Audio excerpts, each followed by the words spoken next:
একদল হ্যাকার চোখের নিমিষেই একসাথে 3টা ব্যাংক লুট করে এবং সেখানে থাকা $74 মিলিয়ন তারা নিজেদের অ্যাকাউন্টে নিয়ে নেয়। এই হ্যাকারদের হ্যাক করা সিস্টেম এবং তাদের সার্ভার এতটাই জটিল যে পুলিশ বাধ্য হয়ে জেলখানায় থাকা একজন কয়েদি হ্যাকারকে তাদের দলে নেয় যেন সে তাদের হেল্প করতে পারে। এমনকি গল্পের শেষ দিকে এমন সব টুইস্ট আর ট্র্যাজেডি আছে যা দেখে আপনি অবাক হয়ে যাবেন। আর এই দুর্দান্ত গল্পটা মূলত নেটফ্লিক্সের জনপ্রিয় একটি মুভি ব্ল্যাক হেটের। তো চলুন শুরু করা যাক। সবাইকে বলে এই পাওয়ার প্ল্যান্টের সিস্টেমটি কেউ একজন হ্যাক করেছিল। হ্যাকার র্যাট নামের এক ধরনের ম্যালওয়্যার সফটওয়্যার ইউজ করেছে যেটা অনেক দূর থেকেও কন্ট্রোল করা যায়। তবে এই ম্যালওয়্যার ইন্টারনেটের মাধ্যমে কেউ সিস্টেমে ঢুকতে পারার কথা না। সেক্ষেত্রে নিশ্চয়ই কেউ এই পাওয়ার প্ল্যান্টে এসে নিজে থেকে ম্যালওয়্যার পুশ করেছে। তাই আমাদের এখন তাকেই খুঁজে বের করতে হবে। তবে এখানে অবাক করা বিষয় হলো হ্যাকাররা কারো কাছে কোনো টাকা দাবি করেনি বা নির্দিষ্ট কাউকে মারতেও চায়নি। তার মানে তাদের হয়তো অন্য কোনো মতলব আছে। অন্যদিকে আমেরিকার একটা জেলখানায় আমরা এই মুভির অন্যতম প্রধান ক্যারেক্টার নিককে দেখতে পাই। নিকের কাছে একটা ফোন দেখে জেলখানার অফিসাররা তাকে সেল থেকে বের করে ইনকোয়ারি করে। যেহেতু নিক একজন হ্যাকার তাই তারা ভেবেছিল নিক হয়তো এই হ্যাকিং এর ঘটনার সাথে জড়িত, কিন্তু নিকের কাছে তেমন কিছু না পেয়ে তারা নিককে আবার সেলে রেখে আসে। সিন শিফট হয়ে আমরা আবার চায়নার সাইবার সিকিউরিটি অফিসের দৃশ্য দেখতে পাই।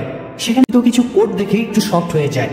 এরপর সে তার বোন লিয়েনের সাথে দেখা করে তাকে বলে, আমি যখন এমআইটিতে পড়েছিলাম তখন আমি আর আমার বন্ধু মিলে কিছু হ্যাকিং এর কোড লিখেছিলাম। এই হ্যাকাররা সেই কোডগুলো ইউজ করেছে, তাই এই বিষয় নিয়ে ইনভেস্টিগেট করার জন্য তোমার হেল্প লাগবে। এদিকে পরদিন সয় নামের একটা মানি ট্রেডিং কোম্পানিতেও হ্যাকাররা সাইবার অ্যাটাক করে। এটা নিয়ে পরদিন সাইবার সিকিউরিটি অফিসে মিটিং বসলে ড্যানিয়েল নামের একজন সবাইকে বলে যে এখানে দুই ধরনের কোড দিয়ে হ্যাকিংটা করা হয়েছে। প্রথমে কেউ একজন সিস্টেমের র্যাট ম্যালওয়্যার পুশ করেছে, তারপর পরবর্তীতে এই র্যাটের মাধ্যমে পেলোড নামের আরেকটি ম্যালওয়্যার পুশ করা হয়েছে। কিন্তু কোডগুলো দেখে মনে হচ্ছে যে দুইটা কোড ভিন্ন দুইজন মানুষ লিখেছে, আর র্যাট ম্যালওয়্যারটা অনেক পুরনো। চেন তখন ক্যারল এবং হেনরিকে আলাদা ডেকে নিয়ে গিয়ে বলে, হ্যাকাররা আমার লেখা কোড ইউজ করেই হ্যাক করেছে। যখন এই কোডটি লিখেছে তখন আমার সাথে নিক নামের আমার এক বন্ধুও ছিল। নিক হ্যাকিং সম্পর্কে আমার থেকে বেশি অভিজ্ঞ। এই কেসে তার সাহায্য লাগবে আমাদের। কিন্তু ক্যারল বা হেনরি কেউই চেনের কথা মানতে চায় না। এরপর দিনই ক্যারল আবার একটা চুরির রিপোর্ট নিয়ে চেনের কাছে আসে। সে চেনকে বলে হ্যাকাররা আবারও 4টা ব্যাংকে অ্যাটাক করে মোট $46 মিলিয়ন চুরি করেছে। তারা এবার ফাইন্যান্সিয়াল মার্কেটগুলোর দিকেও এগোচ্ছে। আমাদের যত দ্রুত সম্ভব এদের ধরা উচিত। চেন তখন আবারও তার বন্ধু নিকের কথা বলে। ক্যারল এবার চেনের কথা রাজি হয় এবং নিককে ছাড়িয়ে আনতে লোক পাঠায়। তবে নিক তাদের সাথে কাজ করার জন্য একটা শর্ত দেয়। সে সেই লোককে বলে, আমি তোমাদের সাথে কাজ করতে রাজি আছি, তবে তার বিনিময়ে আমার সব শাস্তি মাফ করে আমাকে জেল থেকে বের করতে হবে। উত্তরে সেই লোকটি বলে, তুমি যদি হ্যাকারকে ধরতে পারো তাহলেই কেবল তোমার শর্ত মানা হবে। যাই হোক, মার্ক নামের একজন লোকের সাথে নিক জেলখানা থেকে বের হয়ে আসে এবং চেন আর ক্যারলের সাথে দেখা করে। চেনের সাথে তার বোনও সেখানে ছিল। তো তারা যখন প্লেনে করে চায়নার দিকে যাচ্ছিল তখন চেন নিকের সাথে হ্যাকারদের ইউজ করা সেই কোডগুলো নিয়ে কথা বলতে থাকে। নিকের হাতে ল্যাপটপ দেখে ক্যারল একটু খেপে যায়, কারণ সে এখনো নিককে বিশ্বাস করতে পারছিল না। তখন রিসেন্টলি তোমাদের কোম্পানিতে এমন কেউ জয়েন করেছিল কিনা যে বেশি দিন কাজ করেনি? ম্যানেজার তখন বলে, লজানো নামের একজন আমাদের কোম্পানিতে জয়েন করেছিল, কিন্তু তার মা মারা যাওয়ায় সে চাকরি ছেড়ে চলে যায়।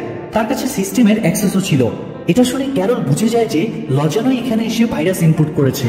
ক্যারল তখন সেখানকার সিসিটিভি ফুটেজ চেক করে এবং সেই সূত্র ধরে হেনরির কাছ থেকে লজানো সম্পর্কে আরো কিছু তথ্য নেয়। নিক সবাইকে বলে, এই হ্যাকার অন্যান্যদের মতো টাকার জন্য হ্যাকিং করছে না, তার টার্গেট অন্য কিছু।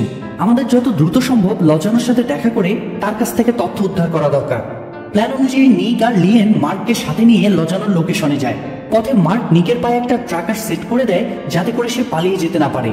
তো লজানোর ফ্ল্যাটে পৌঁছে তারা দেখে লজানো নিজের শরীরে ইনজেকশন পুশ করে সুইসাইড করেছে। তারা লজানোর রুম চেক করে সেখানে বেশ কিছু হ্যাকিং টুল পায়। নিক লজানোর কম্পিউটার চেক করে দেখে সেখানে সে কারোর সাথে চ্যাট করেছিল। তো নিক তখন লজানোর আইডি থেকে সেই লোককে মেসেজ করে এবং একটা রেস্টুরেন্টে মিট করতে বলে। অন্যদিকে ক্যারল এবং চেন সয় নামে সেই কোম্পানির মালিক গ্যারির সাথে দেখা করে। ক্যারল তাকে বলে, তোমার কোম্পানিতে যারা যারা ট্রেডিং করছে তাদের সবার ডেটা আমাদের লাগবে। আমরা দেখবো এখান থেকে কোনো সূত্র খুঁজে পাওয়া যায় কিনা। কিন্তু গ্যারি তাদের ডেটা দিতে অস্বীকৃতি জানালে ক্যারল গ্যারির কিছু পুরনো তথ্য তুলে তাকে ব্ল্যাকমেইল করতে থাকে। বাধ্য হয়ে গ্যারি তখন তাদের ডেটা দিতে রাজি হয়।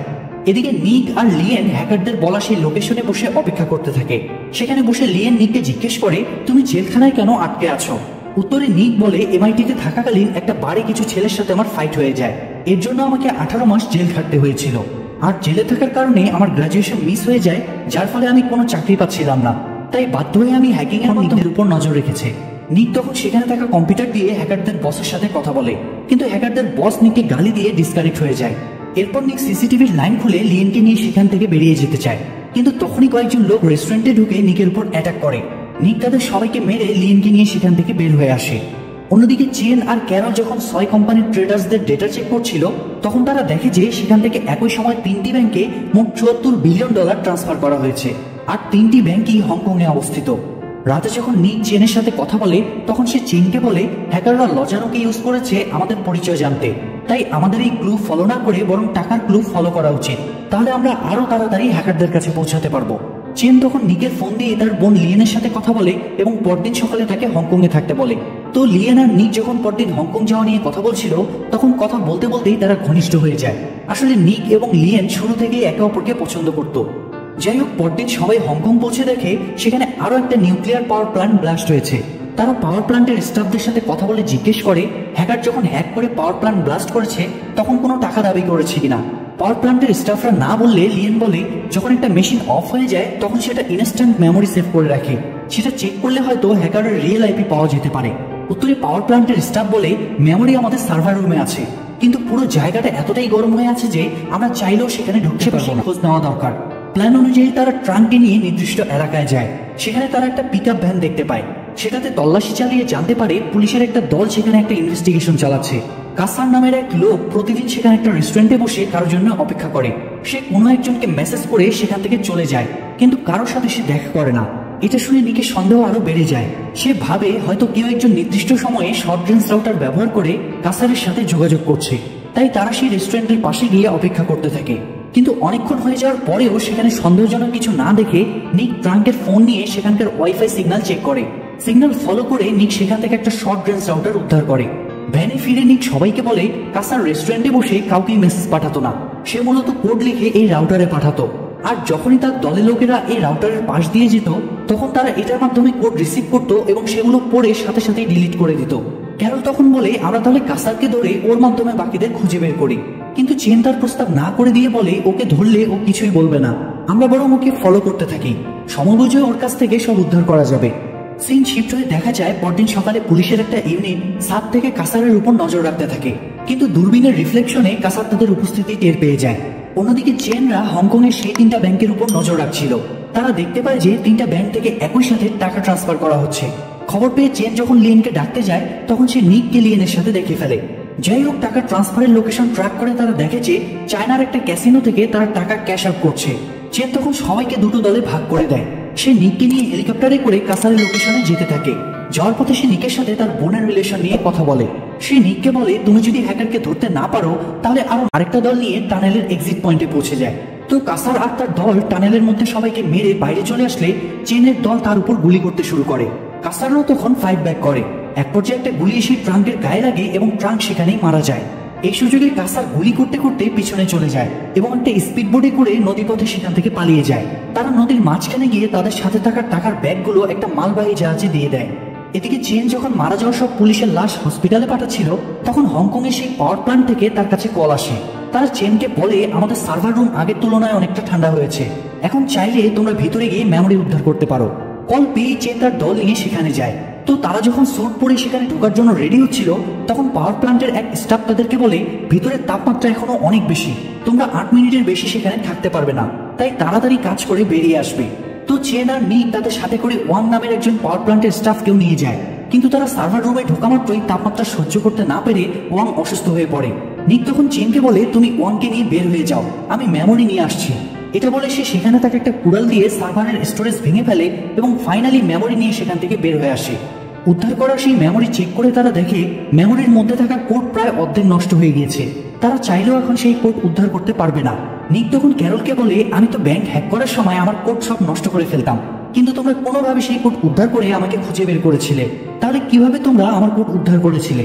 উত্তরে ক্যারল বলে এনএসএ এর একটা সফটওয়্যার আছে ব্ল্যাক উইডো নামে, আমরা সেই সফটওয়্যার ব্যবহার করে তোমার কোড উদ্ধার করেছিলাম, কিন্তু আমার মনে হয় না চায়নার কেসে আমেরিকানরা সেই সফটওয়্যার ব্যবহার করতে দিবে, তবুও আমি চেষ্টা করে দেখবো। এরপর ক্যারল রিস্ক নাম আমি তার নাম ব্যবহার করে লগ ইন করবো, আর আমি যখন লগ ইন করবো তখন তোমরা সবাই বাইরে চলে যাবে যাতে এই অপরাধের সাথে তোমাদের নাম জড়িত না হয়। তো সবাই বাইরে চলে গেলেও লিয়েন নিকের সাথে থেকে যায়। নিক রিচের সিনিয়র অফিসারের নাম ব্যবহার করে ব্ল্যাক উইডোর পাসওয়ার্ড চেঞ্জ এর কমান্ড দেয়। রিচ পাসওয়ার্ড চেঞ্জ করা মাত্রই নতুন পাসওয়ার্ড নিকের কাছে চলে আসে। এরপর সে সফটওয়্যারে লগ ইন করে হ্যাকারের আইপি অ্যাড্রেস উদ্ধার করতে দেয়। এদিকে চেন যখন সবাইকে নিয়ে বাইরে একটা রেস্টুরেন্টে অপেক্ষা করছিল, তখন হ্যাকারদের দলের এক লোক চেনের গাড়িতে একটা লোকেশন ট্র্যাকার অ্যাড করে দিয়ে যায়। যাই হোক, আইপি উদ্ধার হওয়ার পরে তারা দেখে হ্যাকারদের লোকেশন জাকার্তার একটা শহরে। তবে হ্যাকারের সাইট অনেক বেশি সিকিউর হওয়ায় তারা সেটার অ্যাক্সেস নিতে পারে না। লিয়েন হ্যাকারের ট্রানজেকশন আইডি চেক করে দেখে সে একটা স্যাটেলাইট কোম্পানিতে কয়েক দফা পেমেন্ট করে মালয়েশিয়ার একটা পোর্টের লোকেশন নিয়েছে। নিক তখন একটু কনফিউজড হয়ে যায় যে কেন হ্যাকাররা একটা পোর্টের লোকেশন নেবে। এদিকে নিক যে ব্ল্যাক উইডো সফটওয়্যার ব্যবহার করেছে সেটা এনএসএ এর লোকেরা জানতে পেরে যায়। তারা চেনের সিনিয়র অফিসারদের এই নিয়ে রিপোর্ট করলে চেনের সিনিয়র অফিসার চেনকে ডেকে বলে, তোমরা অনেক বেশি রিস্ক নিয়ে ফেলেছো, আমি চাই না এনএসএ এর কাছে আমাদের নাম খারাপ হোক, তাই তুমি যত দ্রুত সম্ভব নিককে আমেরিকানদের কাছে হস্তান্তর করো এবং এই কেস তুমি নিজে সলভ করো। উপায় না দেখে চেন লিয়েনকে মেসেজ করে বলে সে যেন নিককে নিয়ে অন্য কোথাও পালিয়ে যায়। অন্যদিকে ব্ল্যাক উইডোতে লগ ইনের ব্যাপারে হেনরিও ক্যারলকে ফোন দিয়ে রাগারাগি করতে থাকে। সে বলে নিককে কোনোভাবেই আর এই কেসে রাখা যাবে না। তো মার্ক তখন ক্যারলের সাথে এসে দেখা করে এবং নিককে খোঁজার জন্য বের হয়, কিন্তু মার্ক খেয়াল করে নিক এবং সেইখানে মিট করব। তখন লিয়েন জিজ্ঞেস করে আমি কার সাথে যাব। উত্তরে নিক বলে তুমি কারোর সাথে যাবে না, আমি এখন বলতে গেলে পলাতক আসামি, তাই আমাদের সাথে থাকা তোমার জন্য বিপজ্জনক। এটা শুনে লিয়েনের খুব মন খারাপ হয়ে যায়। সে বারবার যেতে চাইলেও নিক তাকে না করে। এতে লিয়েন রাগ করে চেনকে গাড়ির চাবি দিয়ে চলে যায়। এরপর সে বাসায় গিয়ে হ্যাকারদের ইউজ করা কোড আর আইপি অ্যাড্রেস কপি করে চেনদের সাথে আবার দেখা করে এবং তাদের সেই কোডগুলো দেয়। লিয়েন যখন কোডগুলো নিয়ে কাঁদতে কাঁদতে গাড়ি থেকে বেরিয়ে আসছিল, তখন নিক গাড়ি থেকে বের হয়ে তাকে বোঝানোর চেষ্টা করতে থাকে। এক পর্যায়ে লিয়েন বুঝতে পারে যে তাদের সাথে যাওয়া আসলেই বিপজ্জনক, তাই সে তার ভাইকে হাত নাড়িয়ে বিদায় জানায়। কিন্তু এর পরপরই কাসার সেখানে এসে একটা রকেট লঞ্চার দিয়ে চেন সহ তার গাড়ি উড়িয়ে দেয়। চোখের সামনে ভাইকে মারা যেতে দেখে লিয়েন কান্নায় ভেঙে পড়ে। নিককে ট্র্যাক করতে করতে ক্যারল আর মার্কও তখন সেখানে চলে আসে। তো কাসারদের সাথে ক্যারল আর মার্কের গোলাগুলি হলে ক্যারল শুরুতেই গুলি খেয়ে মারা যায়, আর মার্ক কাসারের কয়েকজন সঙ্গীকে গুলি করে মারতে পারলেও এক পর্যায়ে সেও কাসারের গুলি খেয়ে মারা যায়। গোলাগুলি দেখে নিক লিয়েনকে নিয়ে সেখান থেকে পালিয়ে যায়। পথে লিয়েন কান্না করতে করতে বলে আমিও তোমার সাথে যাব হ্যাকারদের ধরতে।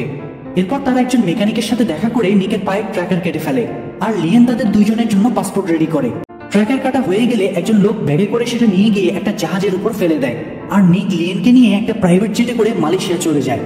নির্দিষ্ট লোকেশনে পৌঁছে সেখানে একটা টিন মাইনিং ফ্যাক্টরি ছাড়া তারা আর কিছুই পায় না। নিক তখন ফ্যাক্টরির একটা মেশিন থেকে বুঝে ফেলে যে প্রায় সবগুলো টিন ফ্যাক্টরি একই ধরনের মেশিনে চলে, আর হ্যাকার মূলত সবগুলো পাওয়ার প্ল্যান্ট আর টিন মাইনিং ফ্যাক্টরি ধ্বংস করে বিশ্বব্যাপী টিনের সংকট তৈরি করতে চাইছে। সে তার চুরি করা $74 মিলিয়ন দিয়ে আগে থেকেই টিনের শেয়ার কিনে রাখবে, এতে করে সে রাতারাতি বিলিয়নার হয়ে যেতে পারবে। এরপর তারা আবার ইন্দোনেশিয়া যায় হ্যাকারদেরকে খুঁজে বের করতে। তারা প্রথমেই সেখানকার একটা মার্কেটে গিয়ে প্রয়োজনীয় কিছু জিনিসপত্র কিনে নেয়। এরপর সেখানকার একটা টিন মাইনিং মেশিনের সার্ভার অফিসের উপর গাড়ি ফেলে সেখানে একটা অ্যাক্সিডেন্টের পরিবেশ সৃষ্টি করে, এবং এটা সুযোগ নিয়ে নিক অফিসের ভিতর থেকে সব ডেটা কপি করে নিয়ে আসে। Lien money transfer history check করে দেখে যে হ্যাকাররা একটা লোকাল ব্যাংকে সব টাকা জমা রেখেছে, তাই তারা এখন সেই ব্যাংকটা হ্যাক করার প্ল্যান করে। প্ল্যান অনুযায়ী লিয়েন এক ফাদারকে মেসেজ করে। সে বলে তুমি আমাকে না চিনলেও আমি তোমাকে চিনি, তোমার খারাপ দিন শুরু হয়ে গিয়েছে, সব ঠিক করতে চাইলে আমার নাম্বারে কল দাও। মেসেজ দিয়ে নিক অপেক্ষা করতে থাকে, আর এদিকে লিয়েন মোবাইলে তার ভাইয়ের ছবি দেখে কাঁদতে থাকে। তো মেসেজ পাঠানোর কিছুক্ষণ পরেই কাসার নিকের ফোনে কল দেয়। নিক বলে আমি তোমার সাথে না, বরং তোমার বসের সাথে কথা বলতে চাই, আমার কাছে তার $74 বিলিয়ন আছে, সে যদি কথা বলতে না চায় তবে সে তার টাকা আর ফেরত পাচ্ছে না। এটা বলে নিক ফোন রেখে দেয়। এর কিছুক্ষণ পরেই সাদাত নিককে কল দেয়। নিক তাকে বলে আমি তোমার $74 বিলিয়ন ফেরত দিব, তবে শর্ত হলো তুমি যে টিনের শেয়ার কিনবে তার 20% আমাকে দিতে হবে। সাদাত তখন বলে আমি আমার পার্টনারদের সাথে সরাসরি দেখা করা ছাড়া ডিল করি না, তুমি আমার সাথে পার্টনারশিপ করতে চাইলে সরাসরি আমার সাথে দেখা করো। নিক সাদাকের কথায় রাজি হয়। নিক ভালো করেই জানে সাদাক তার সাথে দলবল নিয়ে আসবে, তাই সে আগে থেকে ফাইটের জন্য প্রস্তুত হয়ে নেয়, আর লিয়েন এমার্জেন্সির জন্য মেডিসিন কিনে রাখে। দলবল নিয়ে নির্দিষ্ট লোকেশনে পৌঁছে সাদাক যখন নিকের জন্য অপেক্ষা করতে থাকে, তখন লিয়েন দূরবীন দিয়ে সাদাকের দিকে নজর রাখে এবং নিককে আপডেট দেয়। নিক তখন সাদাককে কল দিয়ে বলে আমি শুধু তোমাকে আর কাসারকে আসতে বলেছিলাম, কিন্তু তুমি তো দলবল নিয়ে এসেছো, তাই আমি লোকেশন চেঞ্জ করছি। তুমি যদি আমার সাথে দেখা করতে চাও তাহলে কাছেই একটা মেলা চলছে, সেখানে চলে আসো। এবার তোমার সাথে যেন কাসার ছাড়া আর কেউই না আসে। তো কথা মতো সাদাক তার দলকে দূরে রেখে শুধু কাসারকে নিয়ে মেলার মধ্যে ঢুকে পড়ে। এদিকে নিক ও সাদাকদের দেখতে পায় এবং তাদের পিছু নেয়, কিন্তু কাসার নিকের উপস্থিতি টের পেয়ে যায় এবং তাকে গান পয়েন্টে নিয়ে নেয়। গান পয়েন্টে নিয়ে কাসার যখন নিককে চেক করছিল, তখনই সুযোগ বুঝে নিক তার হাতের সাথে বেঁধে রাখা স্ক্রুড্রাইভার বের করে কাসারের মাথায় ঢুকিয়ে দেয়। কাসারকে মারা যেতে দেখে সাদাক একটু হতাশ হয়ে যায়। সে নিককে বলে তুমি কি ভেবেছিলে কাসার মারা যাওয়ায় আমি কান্না করব? কাসারকে আমি চিনি বলে তার জন্য কান্না করব এমন বোকা আমি না। টাকা খরচ করলে আমি কাসারের থেকেও বিশ্বস্ত লোক পাবো, পৃথিবীতে টাকা দিলে সবই পাওয়া সম্ভব। কথা বলার মাঝেই নিক সাদাককে গান পয়েন্টে নিয়ে নেয়। তখনই সাদাকের লোকেরা চলে আসে এবং নিকের দিকে গুলি করতে থাকে। নিক গুলি থেকে বেঁচে সাদাককে ফলো করতে থাকে। তবে এর মধ্যে একটা গুলি এসে নিকের পেটে লাগে। সে তখন এক হাত দিয়ে নিজের পেট ধরে রেখে গুলি করতে থাকে এবং এক পর্যায়ে সাদাকের সব লোকদের গুলি করে মেরে ফেলে। উপায় না দেখে সাদাক তখন নিজের হাতে থাকা ছুরি দিয়ে নিককে মারতে আসে, কিন্তু ফাইটে সে নিকের সাথে পেরে ওঠে না। ফাইনালি সাদাকের ছুরি দিয়ে নিক সাদাককে মেরে ফেলে। আহত নিককে বাঁচাতে লিয়েন সেখানে দৌড়ে চলে আসে এবং গাড়িতে করে তাকে সেখান থেকে দূরে নিয়ে যায়। এরপর